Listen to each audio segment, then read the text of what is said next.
एक लंबा सिलसिला है इस संभल का। और अगर मैं संभल की जब चर्चा करता हूं तो संभल में कैसे माहौल खराब किया गया वहां पे। ये संभल में दंगों का जो इतिहास है 1947 से ही प्रारंभ होता है। 1947 में एक मौत होती है, 1948 में 6 लोग मारे जाते हैं, 1958 में भी दंगा होता है, 1962 में भी दंगा होता है,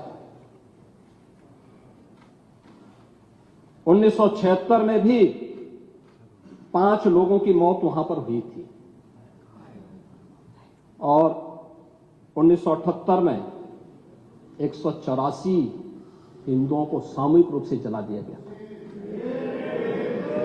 184 हिंदुओं को हत्या हुई थी, हिंदुओं की हत्या हुई थी और जलाया भी गया था और 184 हिंदू मारे गए थे वहां। 184। मैं वही तो कह रहा हूं ना, आप उस सच को स्वीकार नहीं करेंगे, आप उस सच्चाई को स्वीकार नहीं करेंगे। और लगातार कई महीनों तक वहां कर्फ्यू था। 1980 में फिर दंगा हुआ था, एक मृत्यु हुई। 1982 में फिर दंगा हुआ, एक मृत्यु हुई। 1986 में 4 लोग मारे गए और 1990 फिर 1992 में 5 मौतें हुई, 1996 में 2 मौतें हुई। ये लगातार ये सिलसिला चलता रहा 1947 से लेकर के अब तक। 209 हिंदुओं की निर्मम हत्या वहां हुई है संभल के अंदर, 209 हिंदुओं की। और एक भी बार किसी ने उन निर्दोष हिंदुओं के लिए कभी 2 शब्द नहीं कहे, उनके प्रति, उन परिवारों के प्रति संवेदना के शब्द नहीं कहे। महोदय, जो आज घड़ियाली आंसू बहा रहे हैं, ये लोग कभी भी उन निर्दोष हिंदुओं के बारे में कभी 2 शब्द नहीं कहे। वहां पर 1978 में जो दंगा हुआ था, महोदय, किस प्रकार की स्थिति थी। एक वैश्य जिसने सबको उधार दे रखा था पैसा, और उस बात को मानता था कि साहब मैं तो सबको पैसा देता हूं, मेरे यहां तो सब व्यवसाय के साथ जुड़े हुए हैं। अगल बगल के हिंदू दंगा होने के बाद उनके घर में इकट्ठे होते हैं। इकट्ठा होने के बाद उनको घेर लिया जाता है। घेरने के बाद वो बोलते हैं, भाई आप हमें क्यों घेर रहे हैं? कहा जाता नहीं, क्योंकि तुम इन हाथों से पैसा मांगोगे, इसलिए उनके हाथ काटे जाते हैं, फिर उनके पैर काटे जाते हैं और फिर उनका गला रेंध करके हत्या होती है। ये लोग सौहार्द की बात करते हैं, शर्म नहीं आती इन लोगों को सौहार्द के बारे में चर्चा करने में।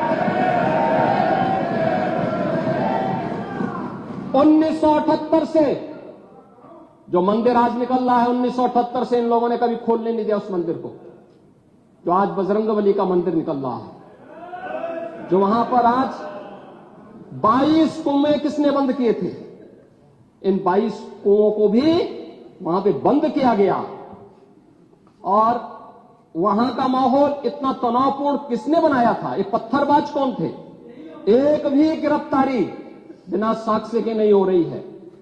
और याद रखना, जिसने पत्थरबाजी की होगी, जिसने माहौल खराब किया होगा, उसमें एक भी बचने वाला भी नहीं है,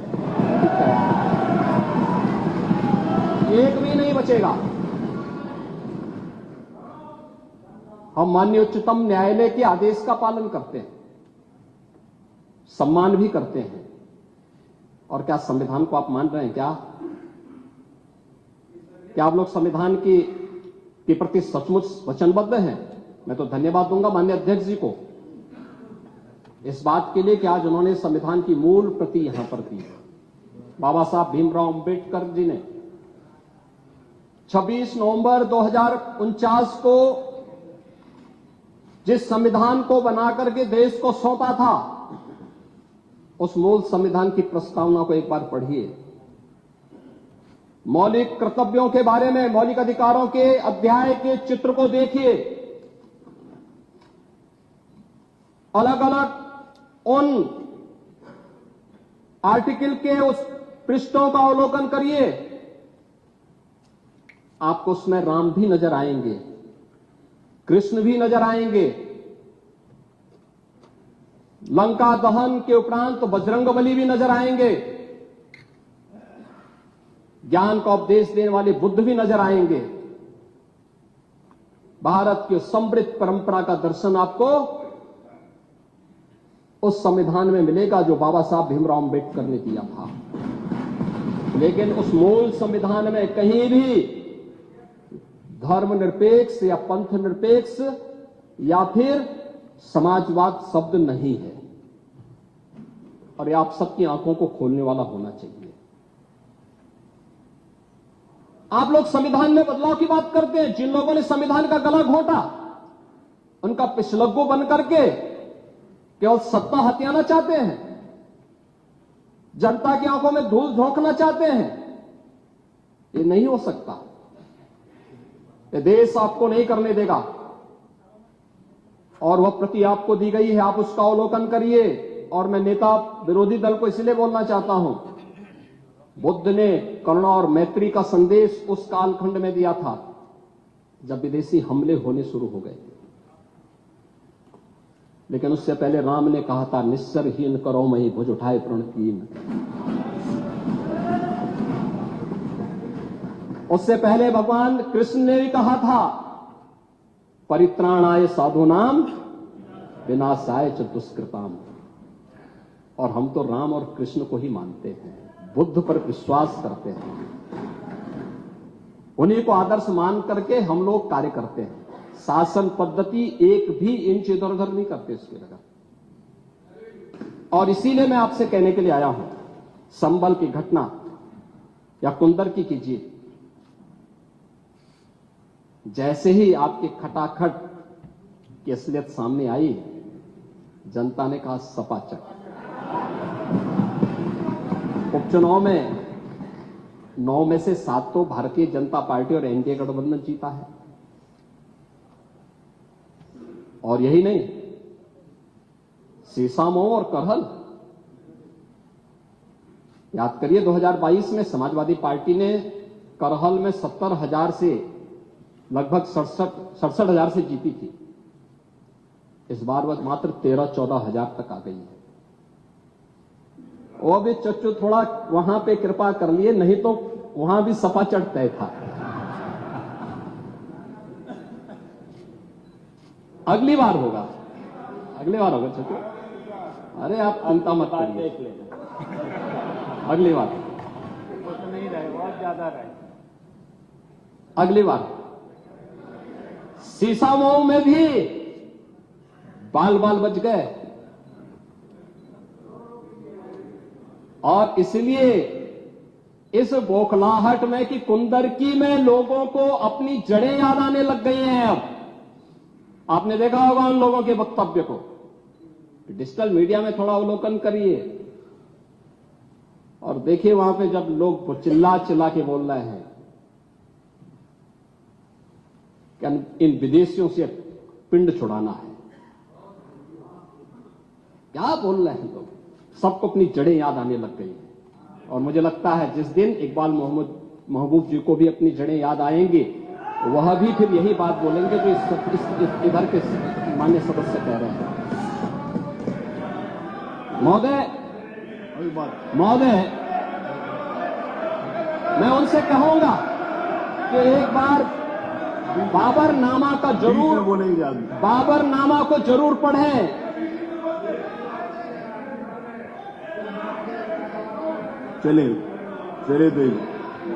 चलिए वो जो बात कही, बाबरनामा को जरूर एक बार पढ़ें आप। मुख्यमंत्री जी बोले, आप प्लीज।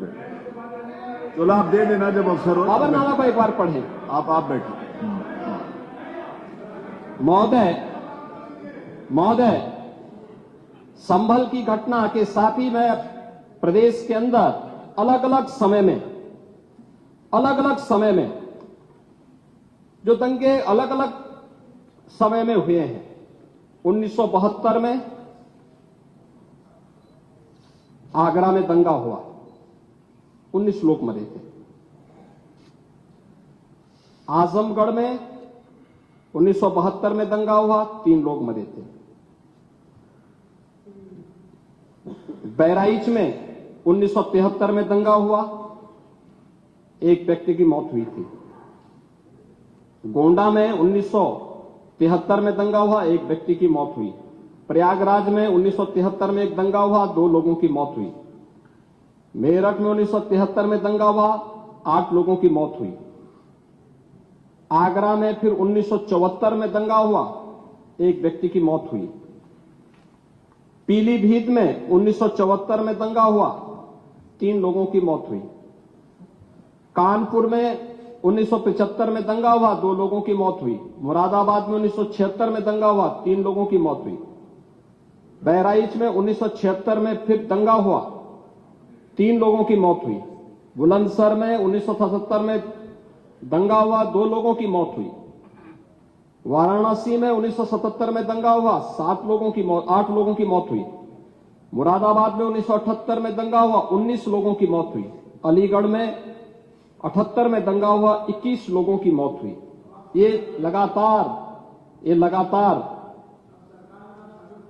मैं क्या कर रहा हूं, उसमें आप भी थे, जिसके कारण लोकतंत्र सेनानी आप कहलाते हैं, लोकतंत्र सेनानी कहलाते हैं मल्होत्रा जी। उसी के नाम पर आप लोग मैं क्या कर रहा हूं, ये दंगे हुए हैं, मैं उन दंगों के बारे में बोल रहा हूं जिन दंगों के कारण लगातार माहौल खराब हुआ है प्रदेश का। और आज प्रदेश के अंदर सुरक्षा का जो एक माहौल है, कानून व्यवस्था की जो एक स्थिति पैदा हुई है, लोगों को सुरक्षा पे विश्वास है, कानून व्यवस्था पर विश्वास है, उसी का परिणाम है कि 40 लाख करोड़ रुपए का निवेश का प्रस्ताव उत्तर प्रदेश को प्राप्त होता है। इतना निवेश, इंफ्रास्ट्रक्चर का एक कार्य, रोड की, रेलवे की, एयर कनेक्टिविटी की, ये उसी का परिणाम है जो सरकार कर रही है और लगातार उसको कर रही है। महोदय, मैं केवल ये कहना चाहूंगा कि आखिर मैं नेता विरोधी दल से ये पूछना चाहता हूं कि अगर हमारा कोई पर्व और त्योहार है या किसी का भी है, मुहर्रम का जुलूस हो या फिर कोई भी अन्य मुस्लिम समाज का कोई पर्व और त्योहार का कोई जुलूस, वो हिंदू मोहल्ले से सुरक्षित निकल जाता है, कोई दिक्कत नहीं होती, मंदिर के सामने से भी निकल जाता है, कोई समस्या नहीं होती। लेकिन ये समस्या केवल वहीं पे क्यों खड़ी होती है जब कोई हिंदू शोभा यात्रा किसी मस्जिद के सामने से, किसी मुस्लिम बाहुल्य क्षेत्र से निकलती है, तब क्यों तनाव पैदा हो जाता है? तभी क्यों झंडा लगाने में क्या समस्या है? क्या भारत की धरती पे केसरिया झंडा नहीं लग सकता? क्यों नहीं लग सकता? क्यों नहीं लग सकता? मैं यही पूछना चाहता हूं, आखिर ये दंगे क्यों किए जाते हैं? और बहराइच का मामला, महाराजगंज उस कस्बे का, जहां के बारे में आप कह रहे हैं कि लगातार मुस्लिम बस्ती थी, मोना जी ने भी इस बात को कहा कि बस्ती थी, प्रशासन नहीं था, 4 कंपनियां पुलिस थी वहां पे, और दंगा सड़क पे नहीं हो रहा था, गोली घर के अंदर से चल रही थी। इस निर्दोष राम गोपाल मिश्रा की हत्या हुई और घर के अंदर से गोली चला करके उसकी निर्मम हत्या की गई। हमें इस सच्चाई को स्वीकार करना चाहिए। ये दंगा सड़क पे आमने सामने नहीं था। अगर पुलिस घर के अंदर घुसती तो लोग फिर कुछ और आरोप लगाते। पुलिस ने बचाव करने का अपना प्रयास किया, 4 कंपनियां वहां पे थी, और आप कह रहे हैं कि माननीय मोना जी ने भी कहा कि भारतीय जनता पार्टी के विधायक ने आरोप लगाए। भारतीय जनता पार्टी के विधायक ने इस हल्दी की घटना को लेकर के नहीं, इस महाराजगंज कस्बे की घटना को लेकर के नहीं, ये उस समय बहराइच कस्बे में थे और बहराइच कस्बे में इनकी गाड़ी पर हमला हुआ, जो वहां से 30-35 किलोमीटर दूर है। वहां पे एक पथराव हुआ था। मैंने भी इनको कहा था, मैंने कहा देखो तुम्हारे उस क्षेत्र में दंगा हुआ है, तुम वहां तत्काल जाओ, लोगों को कंट्रोल करो। लेकिन उसको कैसे तोड़ मरोड़ करके प्रस्तुत किया जा रहा है। इन्होंने जो तहरीर दी वो दूसरे मामले में दी है, उसका इस घटना से कोई लेना देना नहीं, लेकिन उसको किस तरीके से जोड़ करके देखा जा रहा है। एक जिले में दूरी होती है, इसमें बहराइच से आपको भी वहां जाने में समय लगा होगा और उस दूरी को आपने देखा होगा, तो ये उतनी ही दूरी है। उस घटना को उससे नहीं जोड़ के देखा जा सकता। लेकिन मैं पूछना चाहता हूं कि हिंदू मोहल्ले से और हिंदू मंदिर के सामने से मुस्लिम जुलूस निकल सकता है, तो मुस्लिम मोहल्ले और मस्जिद के सामने से कोई हिंदू शोभा यात्रा क्यों नहीं निकल सकती? क्यों नहीं निकल सकती? और यहीं पे विवाद शुरू होता है। यानी आप चाहते हैं कि आपके पर्व और त्योहार तो शांतिपूर्ण तरीके से मनाए जाएं। कौन नहीं कहता भी? आपके संबल में थे शिया सुन्नी का भी विवाद हुआ था। 1976 में पूरा विवाद तो शिया सुन्नी का था। उस समय जामा मस्जिद के कब्जे को लेकर के इसी बात का विवाद था। आप इस सच को धूल मत डालिए उस सच पे। और लखनऊ का शिया सुन्नी विवाद ये भारतीय जनता पार्टी की सरकार के समय ही समाप्त हुआ है। आप लोग तो लड़ाते थे, यहां पे शिया और सुन्नी को भी लड़ाते थे, क्योंकि आपकी तो शुरू से ही राजनीति थी बांटने की और फिर कटवाने की, और इसलिए हमने कहा कि न बटेंगे और न कटेंगे। हम न बटेंगे और न कटेंगे। मुझे आश्चर्य होता है, अपने को शिक्षक कहते हैं श्री संग्राम सिंह यादव। सच को स्वीकार करने की सामर्थ्य नहीं, इसलिए चले गए। आप देखें, एक दोहरे चरित्र के व्यक्ति के द्वारा जो अपनी कुछ पंक्तियां पहले लिखी गई हैं और बाद में उसका चरित्र कैसे बदला है। मोहम्मद अल्लामा इकबाल के बारे में वही कहते हैं, यानी जो पहले कहते थे, उन्होंने क्या बात कही थी बाद में? मुस्लिम हैं हम, वतन हैं सारा जहां हमारा, चीन वो अरब हमारा, हिंदुस्तान हमारा, तौहीद की अमानत सीनों में है हमारे। दुनिया के बुत कंदों में पहले वह घर खुदा का, तेगों के साये में हम पलकर जमा हुए हैं।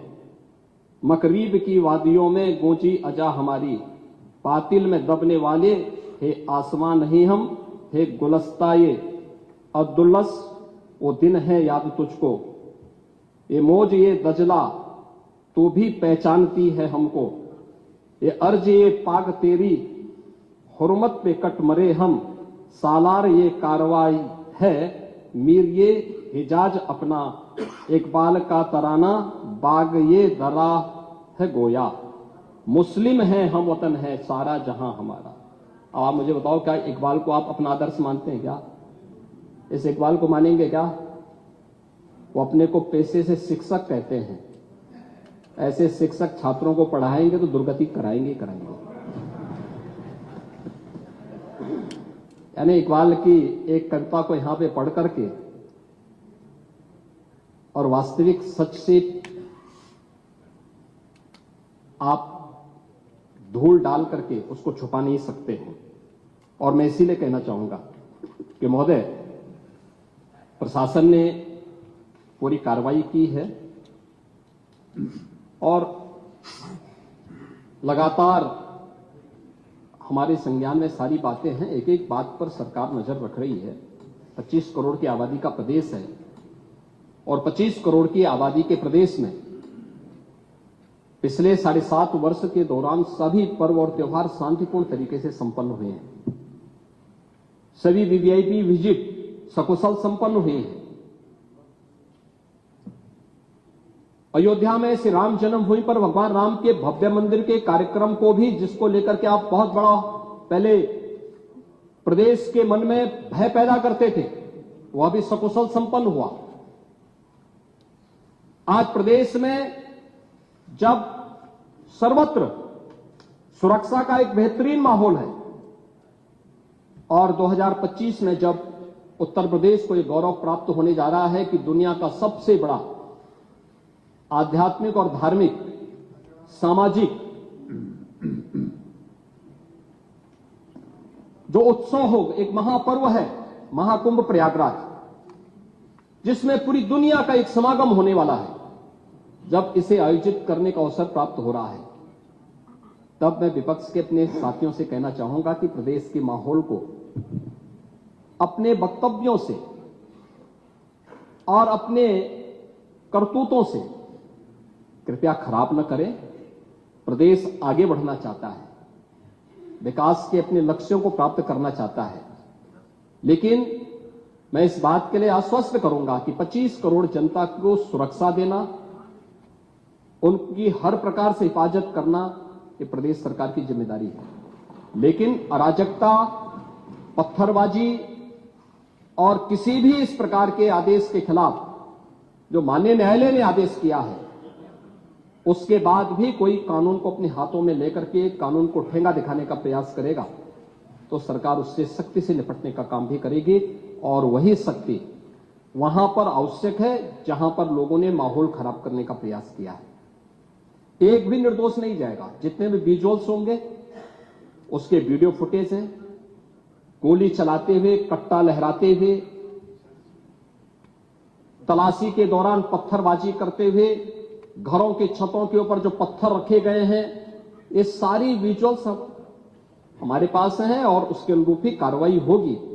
हां, ये जरूर आश्वस्त करते हैं कोई निर्दोष के खिलाफ कोई कार्रवाई नहीं होने वाली, अब तक नहीं हुई है, आगे भी नहीं होगी। लेकिन कोई दोषी होगा उसको कोई बचा भी नहीं पाएगा। यह भी मैं इस सदन के माध्यम से पूरे प्रदेश के अंदर बहुत स्पष्टता के साथ कहना चाहूंगा कि सरकार की जीरो टॉलरेंस की नीति पहले दिन से है। अपराध और अपराधियों के प्रति, दंगों और दंगाइयों के प्रति वही जीरो टॉलरेंस की नीति के साथ सरकार कार्य करेगी। इन दोनों मामलों में राजनीति की बजाय हमें समग्रता की दृष्टि से देखना होगा।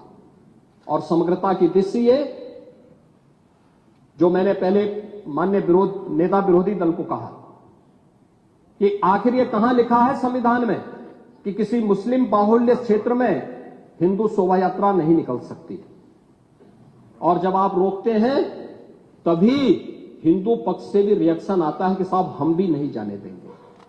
भाई मुझे आश्चर्य होता है इन बातों को लेकर के कि मस्जिद के सामने से नहीं निकलने देंगे। क्यों नहीं निकलने देंगे? ये सड़क क्या किसी की है क्या? ये सार्वजनिक मार्ग है, कैसे आप रोक सकते हैं? परंपरागत बहराइच में भी परंपरागत जुलूस था,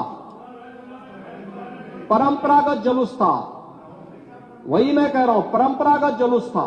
और उसी परंपरागत जुलूस को आगे बढ़ाने के लिए सारे कार्यक्रम संपन्न हुए थे, आगे भी संपन्न होंगे। लेकिन ये चीजें तय करना, ये कहना कि उत्तेजक नारे लगाए जा रहे थे, जय श्री राम का नारा उत्तेजक नहीं है, ये हमारी श्रद्धा का नारा है, हमारी आस्था का प्रतीक है। कल मैं आपसे कहूंगा कि अल्लाह अकबर का जो स्लोगन है ये हमें अच्छा नहीं लगता, नहीं आपको हम रोकें तो क्या आपको अच्छा लगेगा? नहीं, आपको नहीं, मुझे मतलब होने की आवश्यकता ही नहीं, मुझे आवश्यकता ही नहीं इसकी, नहीं, मुझे इसकी आवश्यकता ही नहीं है, मुझे इसकी आवश्यकता ही नहीं, क्योंकि मेरी तो विरासत इतनी लंबी चौड़ी है, इतनी प्राचीन है कि मैं उस परंपरा को ही लेकर के चले जाऊं। मैं जय श्री राम का नारा, हर हर महादेव का नारा और राधे राधे राधे राधे के संबोधन से ही अपना पूरा जीवन काट सकता हूं। मुझे किसी और स्लोगन की आवश्यकता ही नहीं है। मुझे कोई अन्य नारे की आवश्यकता ही नहीं है, कोई अन्य संबोधन की आवश्यकता नहीं। लेकिन मैं आपसे कहना चाहता हूं, कल कोई आपसे कहेगा, कोई हिंदू भी ये कहेगा कि साहब हमें भी परेशानी है, आप लोग मत बोलिए, क्या आपको अच्छा लगेगा? और कोई भजन गाया जा रहा है, आप उस भजन को अश्लील कैसे कह सकते हैं?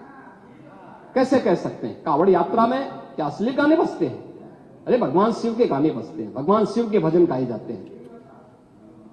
दुर्गा पूजा के दौरान तो शोभा यात्रा निकलती है, जगत जननी मां भगवती दुर्गा के आरतियां बजती हैं, उनकी चालीसा बजती है, हनुमान चालीसा बजता है। यह हमारे यहां शक्ति के प्रतीक भी है और भक्ति के प्रतीक भी है। नहीं तो वही तो ऐतराज है, समस्या तो उसी बात को लेकर के है, सारा विवाद तो उसी बात को लेकर के है, सारा विवाद तो उसी बात को लेकर के है। और मुझे लगता है आपने बाबरनामा पढ़ा होता तो आप मुझसे बहस करते ही नहीं, जिसमें स्वयं मीर बाकी के द्वारा हरिहर मंदिर तोड़ने का जिक्र किया गया है। क्या बात करते हैं आप? और मुझे लगता है ये जितने लोग यहां पर हैं, ये वहां पे कोई नहीं रहा होगा, लेकिन आपके फोरफादर और फोरफादर के आगे की पीढ़ी उसकी भुक्त भोगी रही होगी, इसलिए आज इस स्थिति में आप लोग वहां पे हैं।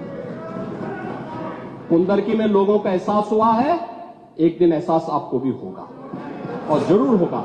और इसीलिए मैं आपसे कहना चाहूंगा कि ये सनातन की जीत है, जो कुंदरकी की जीत है, ये भारत की वास्तविक जीत है, ये भारत के संविधान की जीत है, जो कुंदरकी, कटहरी, खैर, गाजियाबाद, मीरापुर, फूलपुर, मझवा यहां पे हुई है।